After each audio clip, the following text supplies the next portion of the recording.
আমি কেন Cristiano রোনাল্ডোকে support করি তার দুটি বড় কারণ আজ আপনাদের সাথে শেয়ার করছি। প্রথম কারণ হলো মুসলমানদের প্রতি তার ভালোবাসা এবং গাজার শিশুদের সাহায্য করা। 2011 সালে জেতা তার ক্যারিয়ারের অন্যতম সেরা সম্মান ইউরোপিয়ান গোল্ডেন বুট তিনি নিজের কাছে না রেখে নিলামে বিক্রি করে দিয়েছিলেন, আর সেই বিক্রির পুরো 1.2 মিলিয়ন ইউরো তিনি বিলিয়ে দিয়েছিলেন যুদ্ধবিধ্বস্ত গাজার অসহায় শিশুদের স্কুল এবং চ্যারিটির কাজে। এত বড় একজন মানবিক মানুষের কাজ দেখার পরেও তোমরা তাকেই ট্রোল করো। নিজের রক্ত জল করা উপার্জনের সেরা স্বীকৃতিগুলো এভাবে বিলিয়ে দেওয়ার কলিজা শুধু তার মতোই একজন মানুষেরই থাকে। দ্বিতীয় কারণ হলো মায়ের প্রতি তার অসম্ভব ভক্তি এবং ভালোবাসা।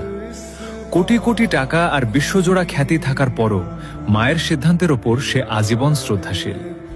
রাশিয়ান সুপার মডেল ইরিনা শায়েকের সাথে রোনালদোর দীর্ঘ 5 বছরের গভীর সম্পর্ক ছিল, কিন্তু তাদের বিচ্ছেদের মূল কারণ ছিল মায়ের সাথে ইরিনার দূরত্বের তৈরি হওয়া এবং তার মাকে আপন করে না নেওয়া। রোনালদোর স্পষ্ট কথা ছিল যে তার জীবনে মায়ের পজিশন সবার উপরে, আর যে তার মাকে সম্মান করতে পারবে না সে তার জীবনসঙ্গী হওয়ার যোগ্য নয়।